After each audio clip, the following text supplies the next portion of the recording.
Hey, fitness fans, welcome back. This is Eric Malzone with the Future of Fitness podcast. This is episode number 24, and I'm talking to Justin Tamsett. He is the managing director for active management out of Australia. So he's a business consultant, he's a keynote speaker, and he's absolutely a thought leader within the industry. And I'm very proud of this episode because I do believe it encapsulates everything that this show is about. We want to offer a ton of value to fitness professionals and insight and actionable steps that you can take and make the business better and therefore the industry better overall. So I hope you really enjoy it. In there, we talk about what it's like to manage millennials, how to effectively use video and specifically Facebook Live. And Justin has a very successful Facebook Live, JT in the Raw. How to focus on the client experience and why that's important. And then the greatest opportunities our industry has to leap forward. So I hope you really dig in and listen and take it to heart. I'd also like to make you a special offer. So we have been working very hard at Fitness Marketing Alliance on a proprietary software. It's a digital marketing dashboard. And if you go to fitnessmarketingalliance.com/DIY and check it out, look into it. There's a little short demo on there.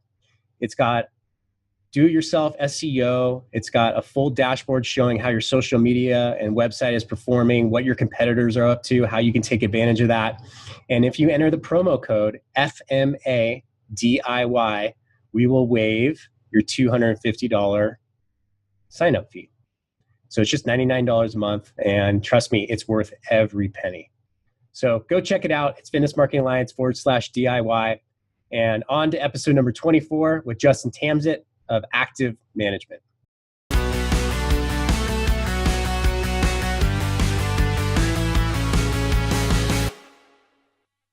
Justin, thank you for coming on. This is a real big pleasure. So tell everybody, where are you right now?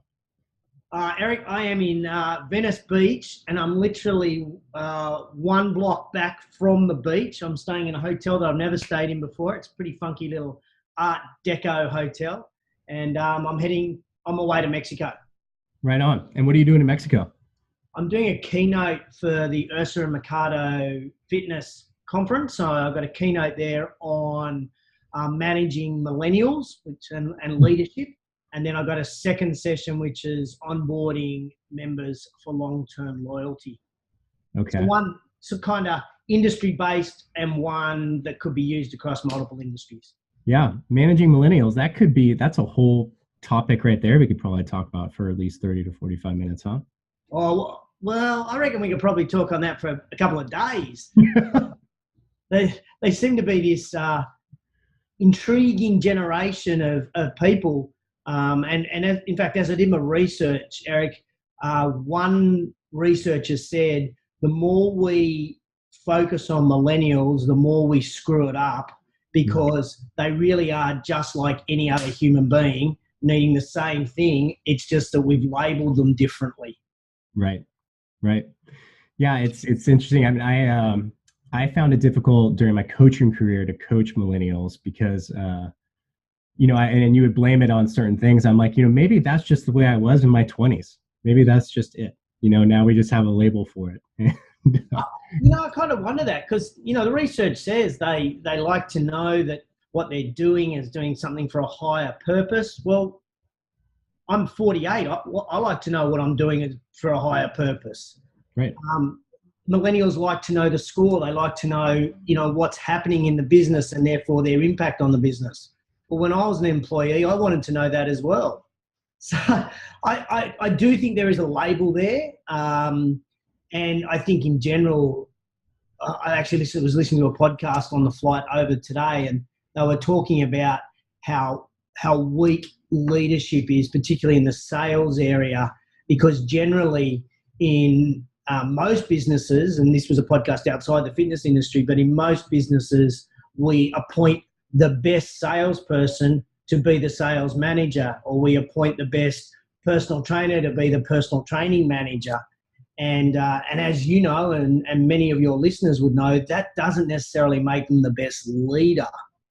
And I think so as a result, we actually don't have highly skilled leaders leading these millennials. And so these millennials become problem children in our business when potentially we should be just working with our leaders and trying to upskill them and help them to become not just managers, but leaders of people. Yeah, I think there's a whole world of responsibility that needs to be taking place on all levels, right? And people make it easy just to point fingers and label people.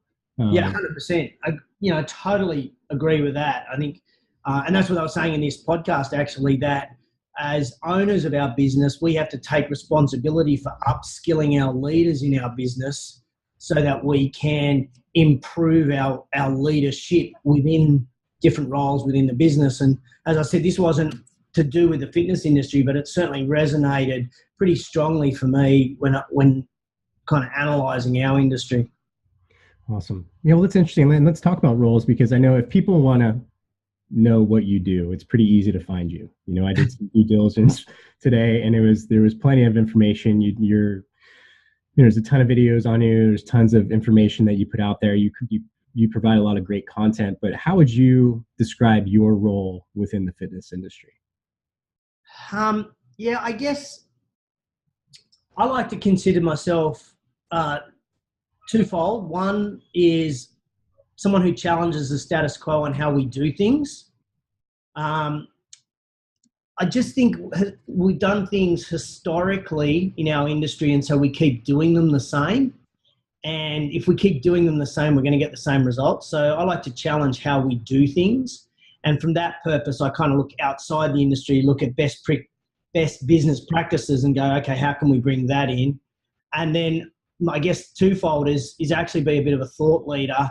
And I kind of work with my clients and we throw stuff against the wall. That's the Australian term for probably what you would say in America is shit. We throw shit against the wall and hopefully something sticks. We don't know what will, but if we throw enough stuff at it, then something will. Right. And I'm a huge fan of innovation, and I'm a huge fan of trying stuff rather than not trying and sitting on and doing what we've always done. I think your country, my country, and every other country on the planet now has more fitness offerings, whether it be online or face-to-face, than we've ever had before, except probably back in caveman days when the fitness offering was just go out and feed yourself and come back. We've got so many offerings, yet we have the fattest and the unhealthiest population on the planet that we've ever had. So we're not doing something right, whether that's the product of fitness, whether that's our marketing, whether it's our sales. So we've got to be looking at how do we break through this, what appears to be glass ceiling of somewhere around that 20 to 30% of the population exercising in health clubs. Awesome. Yeah, I think I'm really excited for this interview because all of the interests that you have that you just mentioned, what you portray as your role in the fitness industry, are all things that I find really interesting. And I look at fitness pros kind of in two categories, and this is totally oversimplifying it, but there's fitness professionals who got into business, and then there's business professionals who got into fitness. Yeah. Right? Yes. And can I say there's a third group of fitness pros? Yeah. The third group of fitness pros are probably the best, but the most forgotten. And they're the ones who just love training people who aren't business people. And I kind of feel in our industry at the moment, and I guess this is a great topic as well, the future of fitness, is that as an industry, we're driving most fitness pros to open their own business. So we're making them be entrepreneurs when we know only 3 to 5% of the population are entrepreneurs. So as an industry, we're actually setting a lot of fitness pros up for failure by not giving them the ability to do what they do best, which is train clients. We're saying you got to train clients, plus you got to know social media, you got to know accounting, you got to do sales, you've got to do bookkeeping. It's like, seriously? No wonder they go, I'm out of the industry after 12 to 18 months. Yeah, it's interesting. I come from a CrossFit background. I know you've dabbled in CrossFit here and there, and you've done some of it yourself. And it really opened up the doors for a lot of entrepreneurs because the CrossFit was so the barrier to entry is so small. So you get these things, and some of my friends at OPEX, they're really striving because they look at the equation. There's the client, there's the coach, and then there's the gym owner or the facility owner. And for like that particular model in most gyms, the person that's forgotten is the coach. They're getting paid, $18 an hour. The gym owner is hopefully making a decent living and the client's okay. But the coach in the middle, and we've tried to solve it and try to go through issues of, how do we make a living for the coach? But I think so that model necessitates people to go into business for themselves. Correct. It's the only path they see. So how do you have a great point of view from outside of just CrossFit, which, I'm now emerging from as well, but how do you see that same situation playing out in other factions of the fitness industry? Look, I think one of our challenges is globally, we just don't charge enough for membership. We've got $1 million, $2 million, $3 million facilities, or in Chicago, a $75 million facility. And we just don't charge enough for membership. So therefore the margins are really narrow. So we can't actually pay people what they're worth.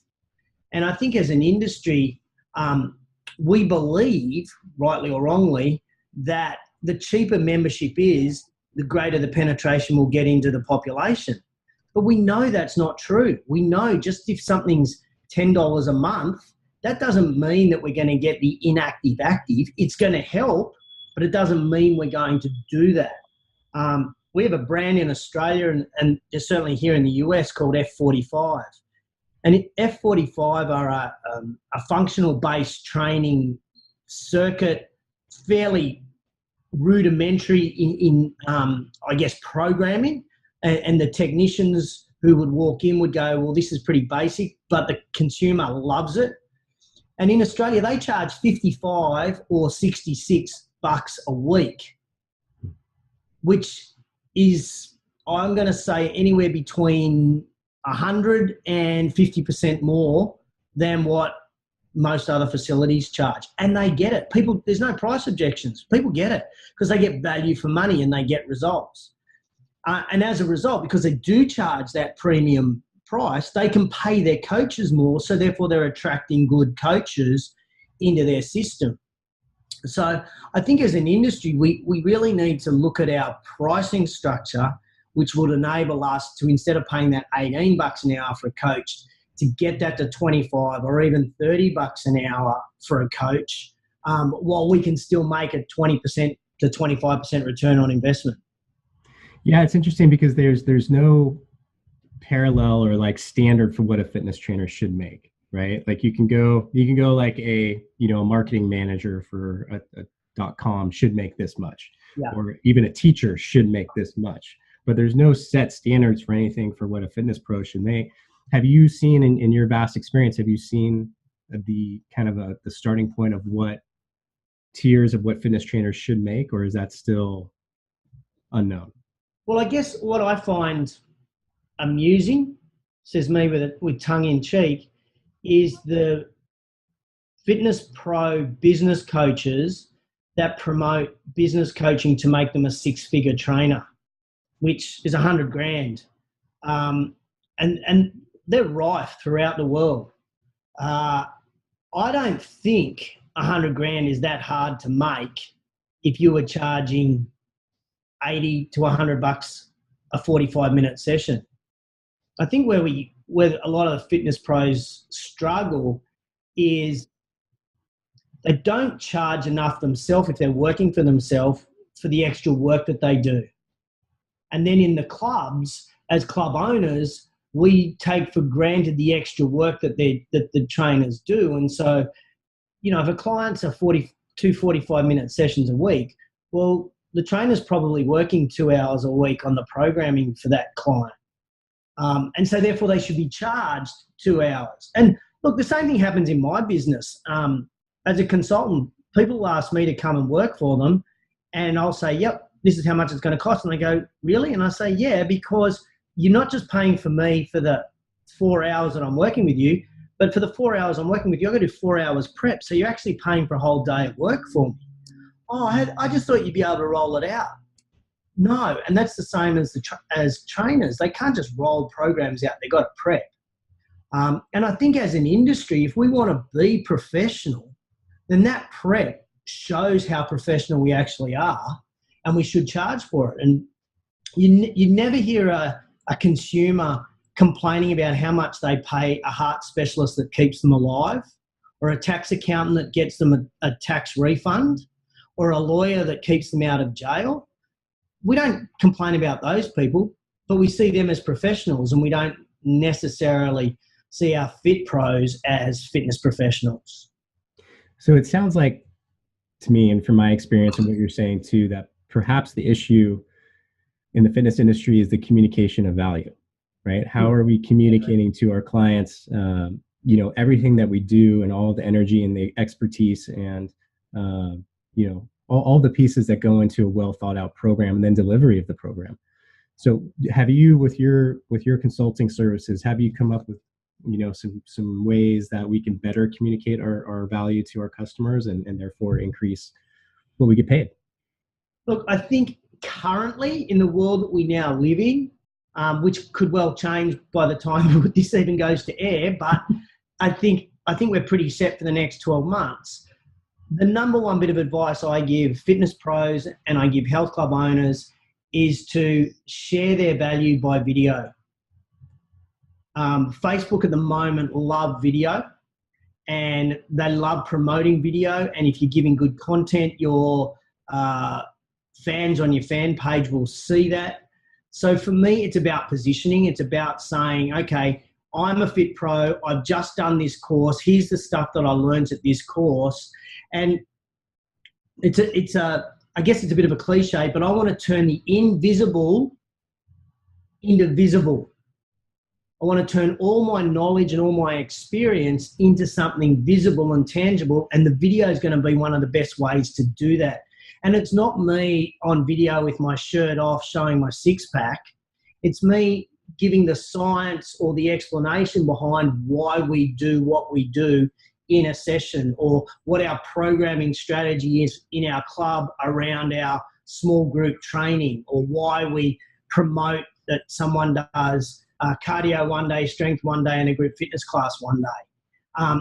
So for me, the research shows that the modern day consumer, they want to know why we do things. And if we can help educate them, and that's where we can add value, I think that's a key component. And video means that you get that cut through straight away. You can certainly blog it, you can certainly Facebook it, but the video, I think, will give you that cut through. Do you have any preferred methods of getting the video content out? Do you use YouTube? Do you use Facebook, Instagram? So I'm a Facebook Live fan. Yeah. I love that modality for getting your message out for a number of reasons. You can be really authentic, and I think this is a key for club owners, club managers, and fit pros, is that the consumer loves authenticity. I love to see you in the raw. I'm just doing those air comments. You just did air quotes. Air quotes. They love to see you in the raw, that they know you're a real person. And I think as an industry, we always said, oh, we've got to be on brand and we've got to have it all professional. You don't. If your Facebook Lives are positioned as raw and authentic, then you can get away with it. So for me, that I'm a big fan of that. And then my thought process is that you can repurpose that information across multiple channels. So I have a weekly Facebook show, and I repurpose that. So it'll sit on Facebook on my platform. I'll then download it. I'll put it into YouTube. And I know no one's really going to watch the YouTube, but I will put all the keywords in there so that if someone searches something, I'm going to show up in Google on that video. I'll then use that video plus copy and put that into a blog post. So I'll then so that gives me, so it's at Facebook Live, YouTube, blog post. And then once I've done half a year of these, I then pull out the best bits and put an ebook together. So that's another piece of content. So as owners and managers of fitness businesses, we can repurpose the content, which is all about to allow us to position ourselves across multiple platforms. That's awesome. That is a huge nugget right there for people to work with. And we sorry, one other bit. The fifth one is that I'll also write an article on LinkedIn. So I'll put that in there with a link to the video as well. So that gives you a fifth bit of content. And I'll even add in there a sixth one is you can just simply send it to services like rev.com, get it transcribed, right? Yeah. And then you have that's an easy one. Absolutely. Yep. And look, there's no problems with doing Instagram Live or YouTube Live or Periscope. The key for me is you've got to go where your audience is. And for the majority of my audience, they sit on Facebook. So that's why I've chosen to play in that space. Awesome.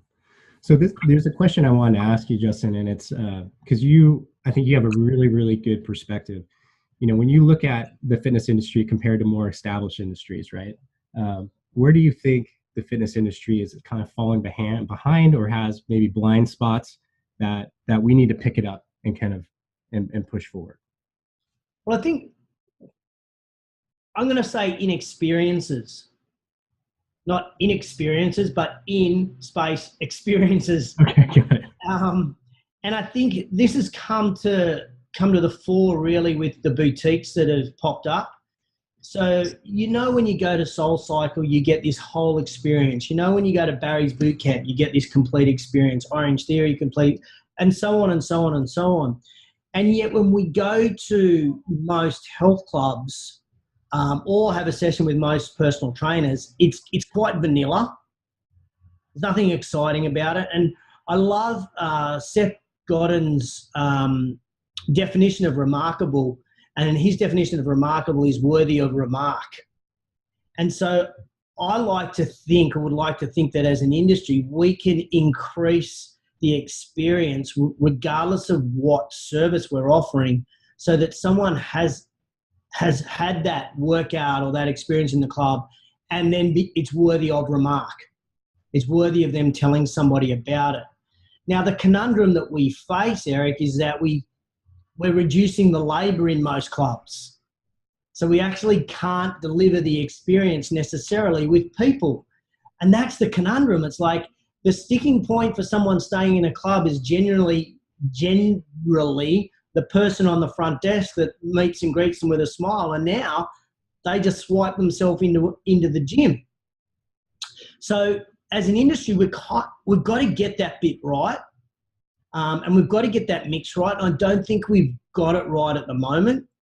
I think we can improve. Obviously, wearables is the big thing.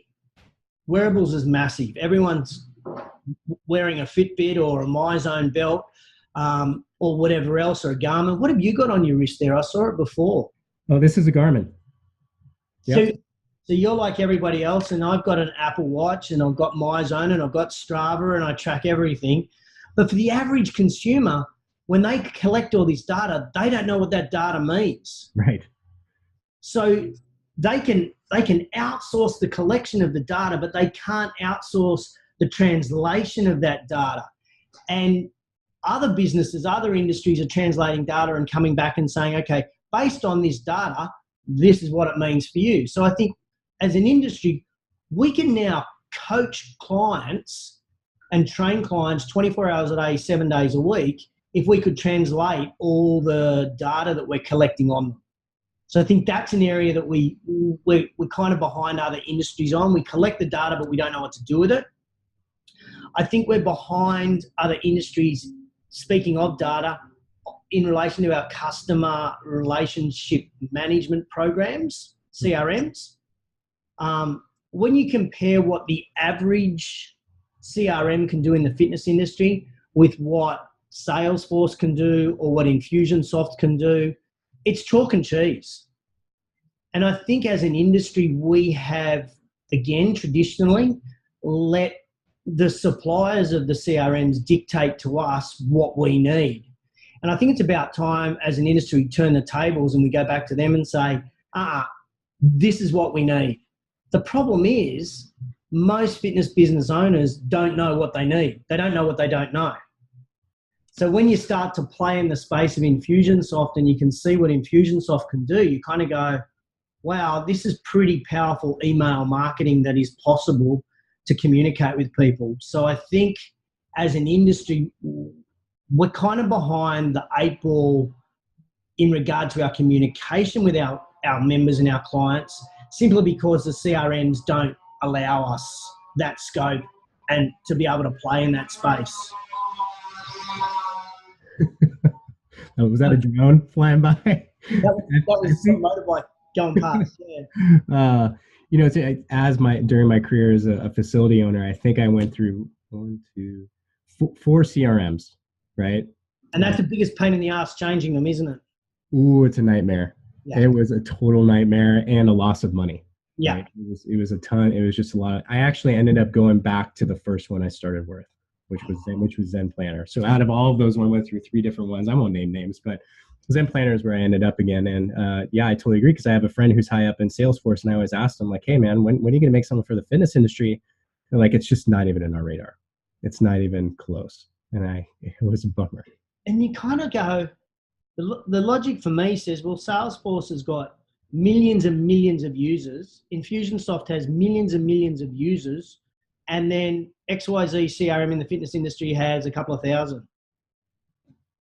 It's not surprising that what we have just doesn't have the R&D that some of the others have. But I think as an industry, we really need to turn the tables and put pressure on, which means we've got to get a better understanding. Because what I think is that the consumer is actually being trained, whether we like it or not, by big businesses, banks, airlines, credit card companies. They're being trained on a level of service and expectation and artificial intelligence. And if we don't match that or come up to that, then they're going to ask questions. They're going to say, well, how come these people, which is a completely unfair comparison because we're so much smaller than them, but they're getting this extra level of service that these other businesses or experiences, and we're not cutting the mustard. So they kind of go, well, do you really care about me as who I am? And I think as an industry, we can really improve the personalization of how we deal with our clients. In an ideal world for me, Eric, there's a little hobby horse of mine, so I'll just hop on it for a minute, is that when somebody joins your club, you've got these different buckets as a metaphor, that when the person joins, you've got a bucket for weight loss, you've got a bucket for running a marathon, you've got a bucket for rehab, you've got a bucket for adult onset diabetes, you've got a bucket for back problems. And when that person joins, that they, in their onboarding process, they receive information that's relevant to their goals, relevant to why they're at the club. But instead, we just send them the generic newsletter that says, hey, do you want to lose weight? Because that's why most people join gyms. And here's a recipe to lose weight. And here's some exercises to lose weight. And here's this and here's this. And our number one way to communicate with members at the moment is through email. And if I keep getting the message from you about losing weight and I'm trying to run a marathon, I just delete or I unsubscribe from your newsletter. Now you've lost your only communication tool for me.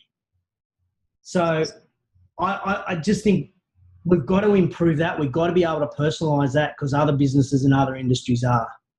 Can you give us example, Justin, of maybe some other industries that you would see as a good role model for the fitness industry? Maybe that are a couple steps ahead and not light years ahead of us. Look, I think the classic one for me is Amazon. So Amazon know what books I buy.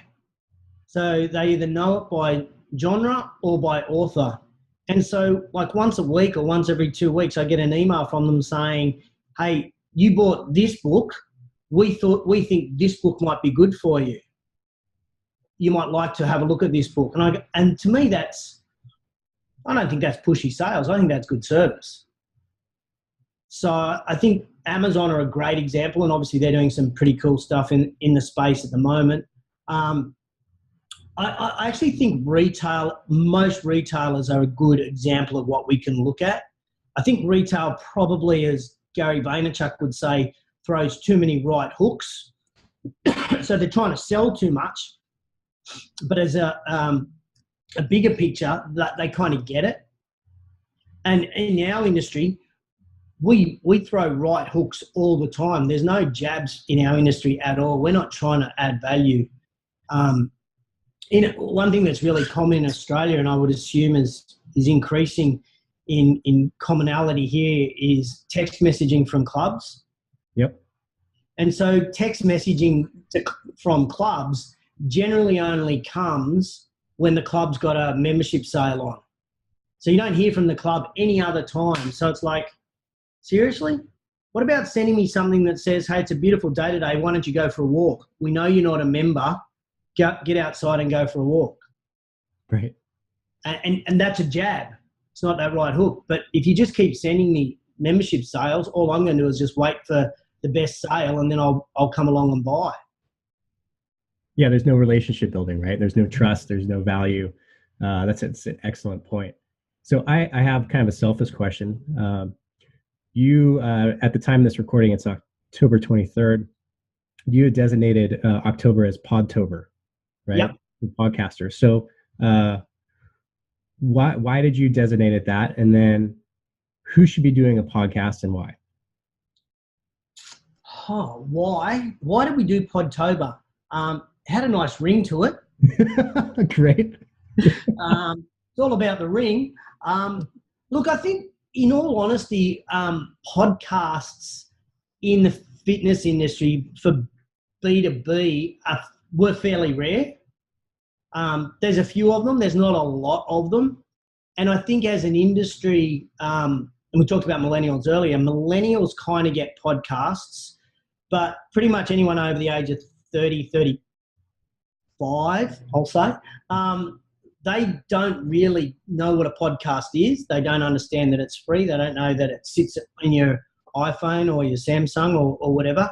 And so our idea of running Podtober for the Fitness Business Podcast was simply to raise the profile of podcasts as a medium for being educated. Whether you listen to ours or you listen to yours or you listen to Barbell Shrugged or whatever the boys one is from the CrossFit box. Yep, that's right. It doesn't matter which one it is an opportunity for you to get professionally developed each week for no cost at all, other than your time to listen to a 30 to 45 minute podcast. So that was why we started ours. Started the Podtober is simply to help raise the profile so that the industry media might pick up on it. We failed dismally, but anyway, hopefully, we're up to our third year of it, so we'll continue with it. Who should run a podcast is a really good question. I think one of the keys with podcasting is consistency. So when we first launched our podcast 5 years ago, 6 years ago, and it was shit. It was terrible. But at least we were out there. We were doing something, and it was a monthly show.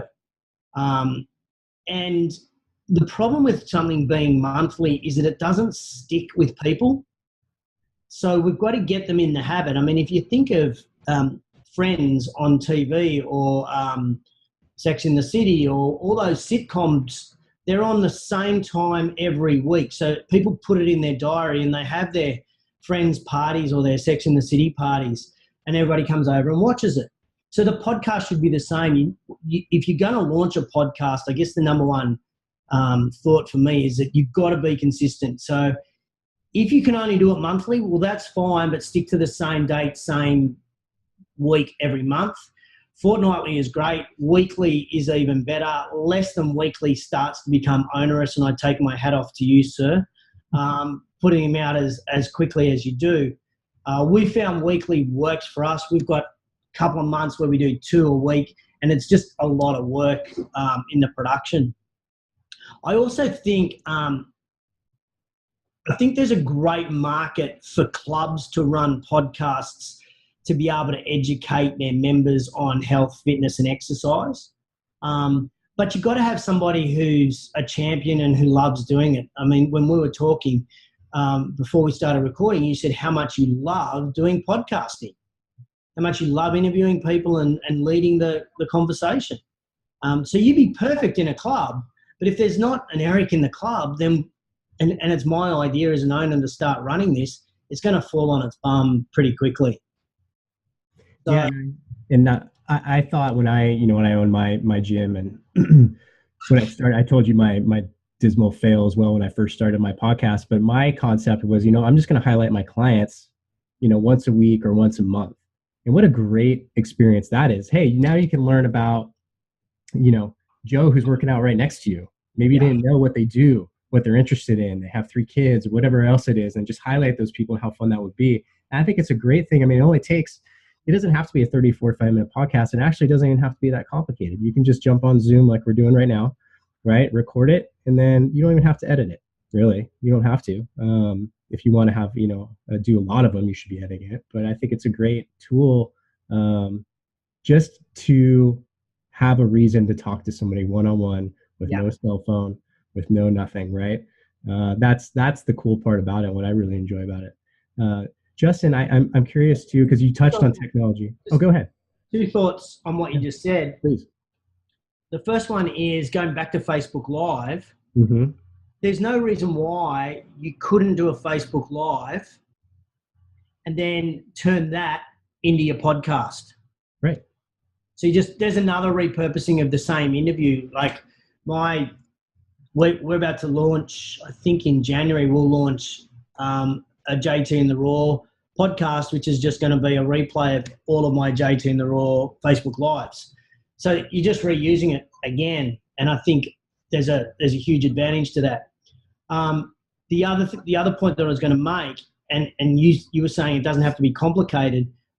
I was reading some research the other day on podcasting out of the US, and a lot of podcasts are now going to somewhere between 15 and 18 minutes.